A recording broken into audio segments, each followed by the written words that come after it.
গণ অভ্যুত্থানকে রক্ষা করার জন্য হলেও এবং তার আকাঙ্ক্ষা বাস্তবায়নের জন্য হলেও শিক্ষার্থীদের মধ্যে সেই সাংগঠনিক জায়গাটা থাকা দরকার। নাই এ ব্যাপারে আমার কৌতূহল আসলে একটু বেশি, সেজন্য আমি একটু জানতে চাচ্ছি যে সত্যি আমি যদি মানে I can feel for you, যে ধরেন আমি এখন আসছি, এখন এটা 1 বছর থাকবো, 2 বছর থাকবো, 3 বছর থাকবো সরকারের জন্য, সেটা আমি জানি না।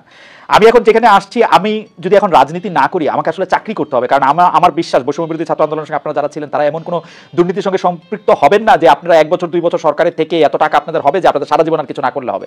আপনাদের আসলে আপনি আমি যারা একই ধরনের পরিবার থেকে আসছি, আমাদের আসলে পরিবারটি বয়ে নিয়ে যাওয়ার জন্য আমাদের কাজ করতে হবে কোনো না কোনো কাজের সাথে। সেটা আপনি ক্লিয়ার করবেন, মনে করেন যে বা আপনার পরিকল্পনাটা কি আসলে, মানে এটা তো আপনাকে ভাবতে হবে, মানে আপনি কি ভাবছেন সেরকম? কারণ আপনি চাকরি নাই এবং ভাবার সময়ও পাচ্ছি না আসলে। রাইট। কিন্তু যেটা ধরেন আপনি রাজনৈতিক দল কিন্তু এত সহজ কথা না। রাজনৈতিক কিছু মানুষ জড়ো হইলে এটা রাজনৈতিক দল হয়ে যায় না। সেটার জন্য আদর্শ লাগে, সেটার জন্য সংগঠন লাগে এবং কর্মসূচি লাগে।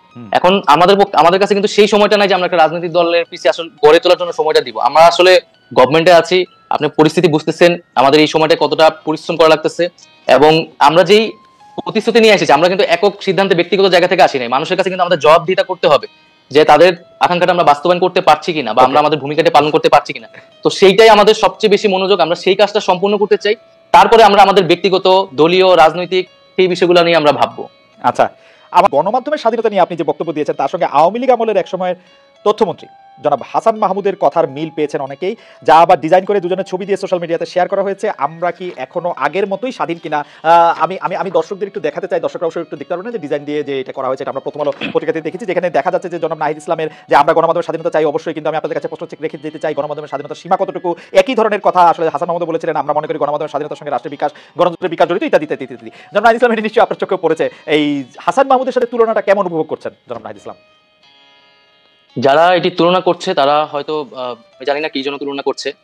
এখানে আমি একটা প্রশ্ন রেখেছি এবং আমি এখনো এই প্রশ্নটা রাখছি যে গণমাধ্যমের স্বাধীনতা আমরা বিশ্বাস করি, কিন্তু গণমাধ্যমকে ব্যবহার করে যদি ফ্যাসিজমের পক্ষে কথা বলা হয়, গণহত্যার পক্ষে বৈধতা দেওয়া হয়, তাহলে সেটি কি গণমাধ্যমের স্বাধীনতা হিসেবে বিবেচিত হবে কিনা?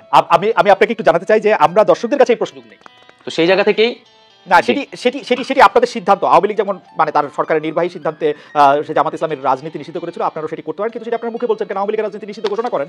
এটা আপনার মুখের কথা, তো এটি কেমন কেমন মনে হয় যে এটি মানে একটা প্রত্যেকটা জিনিসের একটা আছে না, আপনি তো নিষিদ্ধ করতেই পারেন ইচ্ছা করলে। সেটি কি আপনি ট্রাই করেছেন আপনারা? যে আপনি বলছেন যে আওয়ামী লীগ রাজনীতি করতে পারবে না, কিন্তু সেটি আপনারা রাষ্ট্রীয়ভাবে সিদ্ধান্ত নেন, সরকারিভাবে সিদ্ধান্ত নেন যে আওয়ামী লীগ রাজনীতি করতে পারবে না। Wasn't it better? মানে না, আমরা তো সেটি সরকারের জায়গা থেকে এককভাবে সিদ্ধান্ত নিতে চাই না। আমরা কথাটি বলছি, আমরা এখন যে কোনো সিদ্ধান্ত বা এই ধরনের জাতীয় সিদ্ধান্তের ক্ষেত্রে রাজনৈতিক ঐক্যমতকে সবচেয়ে গুরুত্ব দিচ্ছি। ফলে রাজনৈতিক অন্যান্য দলগুলোরও এই বিষয়ে মতামতের প্রয়োজন আছে। তো সার্বিকভাবে আমরা রাজনৈতিক ঐক্যমত হলে এই বিষয়ে সিদ্ধান্ত নিতে পারি, কিন্তু একটা বিচার প্রক্রিয়া অবশ্যই চলছে এবং এই বিচার প্রক্রিয়ার মধ্যেই আসলে এই বিষয়ে একটা সিদ্ধান্ত হবে এবং আমরা রাজনৈতিকভাবে একটা ঐক্যমতে পৌঁছাতে পারবো আশা করি।